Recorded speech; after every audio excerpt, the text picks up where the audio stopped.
Good morning. Math modeling and algebra 2, you're using the same worksheet. So I know this one says algebra 2 with trig up here, but your worksheet has an M and an M. We created a whole new stats unit this year, and math modeling, you didn't get to see this one last year. So you guys are going to do this as well. Okay? All right, we're going to start with the fundamental counting principle and permutations. Okay? All right. First ones are pretty simple, nice and easy. You just have to make sure that you write out your choices. I'll show you how. You and a friend are ordering pizza and have the choice between 2 types of crust and 3 types of toppings. So your choices for the crust are thin and pan. So we have a thin crust and we have a pan crust. So we have 2 choices here for our pizza. Then, off of each one of those choices, we can choose our toppings. We can choose either, pretend like right now we can only choose one at a time, cheese, sausage, or pepperoni. But on the pan, I could do cheese, sausage, or pepperoni. If I count at the end, I have thin and cheese, thin and sausage, thin and pepperoni, and so on. I could count the ends of those little trees, and there would be 6 different choices. Now, this is a huge pain in the rear end. We don't want to do this if the trees get very big or you have lots of choices. So another way to look at that, if we look at what numbers we had up here, we had 2 crusts, we had 3 toppings. If we take 6 or 2 times 3, we get 6. So you could just multiply them instead of writing them out. If you need to list them, the little trees help you list them, okay? So that is the fundamental counting principle. It works with 2 events and it works with 3 or more events. So let's do another one. At a restaurant, you have the choice of 8 different entrees, 2 different salads, 12 different drinks, and 6 different desserts. How many different dinners consisting of 1 of each can you choose? Okay, so we have 8 entrees, we have 2 salads, even though I did them in the wrong order, it doesn't really matter. And then we have 12 drinks, and we have 6 desserts. So we can get out our calculator. We've got 16 times 72. And that gives us 1,152 choices. So you could eat there for almost 3 years, three and a half years without ever eating the same thing. Okay? All right, down here. It says, for the given configuration, how many different computer passwords, if possible, if A, so we're going to do the A's first down here, digits and letters can be repeated.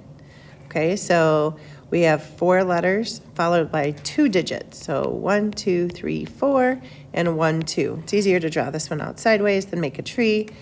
How many different letters are there? There's 26, so we have 26, and these can be repeated this time. And 2 digits. So there's 10 digits, 0, 1, 2, 3, 4, 5, 6, 7, 8, 9.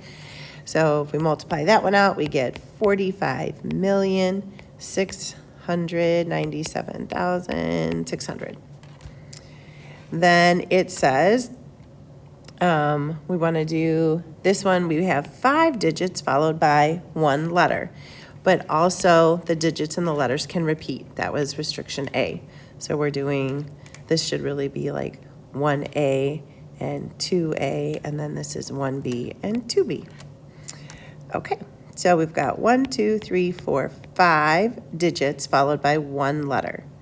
Okay, so if the digits and the numbers can be repeated, so I would have 10, 10, 10, 10, 10, and 1 letter would be 26. So if I multiply that, I get 2,600,000. Nice. Okay, now B. The digits and letters cannot be repeated. So how does this change things? Well, down here I still have 4 letters followed by 2 digits. I have 1, 2, 3, 4, and 2 digits. But this time I can't repeat our numbers. So there's 26 choices for the first one. But after we use 1 letter, we can't repeat it. So then that gives me 25, and then a 24, and then a 23, because I've taken 1 letter out each time. Now I'm to the digits. I have all 10 digits to choose from after I choose 1 digit, but now I'm down to 9 digits. So now when I put that one in my calculator, I get 32,292,000. So that took down a considerable chunk of numbers. Okay, next one, 5 digits followed by 1. So I have 1, 2, 3, 4, 5, and 1. I have 10 choices for the first one, but now I only have 9 choices. Then I have 8 choices because I've already picked 2 numbers. I have 7 and I have 6. So I took away 1 digit each time. Okay, so say I chose 6. I can't use 6 again. So now I have 1, 2, 3, 4, 5, 7, 8, 9, 0. That's where the 9 came from. Now if I chose 0, now I have to take 6 and 0 out. I only have 2 choices and so on. Okay, so this was just an example of me showing you how you take away a digit each time. But now we have our letter at the end. I haven't used any letters, so I have all 26 of them. Okay, so now I can multiply that together, and there's 786,240 choices. Okay, so we need to be able to write out what our choices are. Those are the little lines, and then think about how many choices we have for each one. How many 6-digit zip codes are possible if the first number is 6? So if we use 6 in the first spot, there was only 1 choice there. I only had 1. There weren't 6. So let's flip those around. So I had 1 choice. I had to use 6. But now this next one, they didn't say if I could repeat or not. So we're going to assume we can repeat. I can use 6 or I can use any other digit. So I have a 10, I have a 10, I have a 10, and I have a 10. So I had 1 digit here I had to use times 10, 10, 10, 10. So that gives me 10,000 different zip codes. Okay? A multiple choice test has 10 questions with 4 answers choices per question. How many different ways could you complete the test? So we have 10 questions. 1, 2, 3, 4, 5. I'm not going to write out all 10. I got 10. How many are there for each one? 4, 4, 4, 4. And those of you that say, oh, my paper looked like his by accident. Do you see how that's not really possible? You wouldn't happen to pick every single answer exactly the same. Okay? But here we have 4 to the 10th because I would have 4 10 times. So I can write it that way instead of putting 4 times 4 times 4 in my calculator. And I get 1,048,576. Different ways on 10 questions to answer those. Okay? All right. Now, an ordering of n objects is called a permutation. So this one means the order matters. We're not just taking the pizza and doing it in any order. We have to do these in a specific order. Okay, so for example, there are 6 permutations of the letters X, Y, and Z. So you have X with YZ, you have X with ZY. Then you have Y with XZ and Y with ZX, etc. So here, order matters. Okay, and that we're going to set up just a little bit differently. Okay, we could use the counting principle and say that there were 3 choices for the first letter, and there were 2 choices for the second letter, and 1 choice for the last letter. That gets us the same thing, but we don't get our list. Okay, so you can do this with lines, these permutations like we were just doing. You just got to be careful that when it says that there's an order, that's when you take it down by 1 number each time. This, for very large numbers, is a huge pain to put in the calculator. So somebody invented something called the factorial. N factorial means n times the next number down times the next number down from that times the next number down from that, and so on until you would get to like 2 times 1 times, like until you go all, oops, hello, wrong thing, sorry about that, until you get all the way down. So that's what n factorial. So if you had, say, 4 factorial, this is really the same thing as 4 times 3 times 2 times 1, okay? So if we go to your graphing calculators, if you have that out, I will show you where that button is. If you hit math and you go over to probability, you have these random things. We have NPR, NCR. We're going to learn how to use those this unit. But number 4 is factorial. So if you use number 4, it's not going to like that very much because it's 21.45. Let me clear that out and try that again. Okay, 4, then math, then go over here to probability, choose number 4, and it'll take 4 times 3 times 2 times 1, and that's 24. So again, math, and you have to go over to probability, okay? And then we're going to use that number 2 in just a minute. Oh, actually, we'll use that tomorrow. I'll show you how to use that in just a minute. Okay.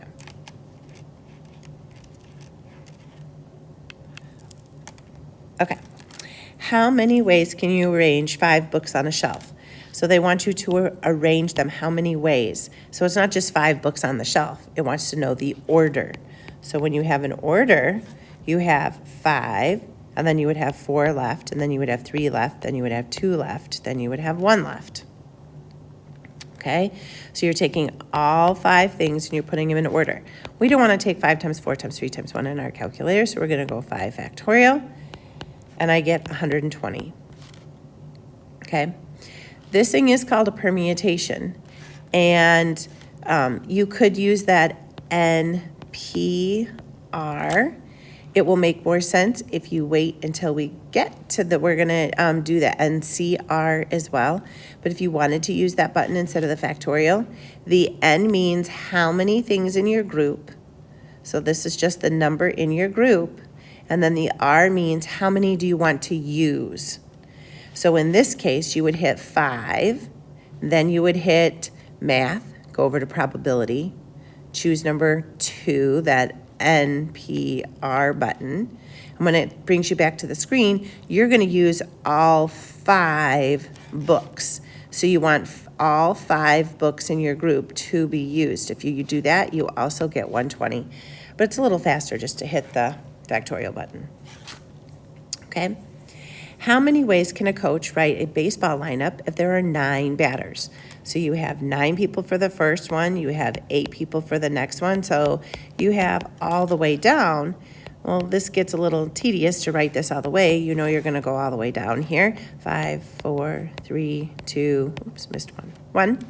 Well, this is really 9 factorial, and if we write that out, put that in our calculator, we get 362,880 different ways to pick a baseball, to pick the lineup, okay?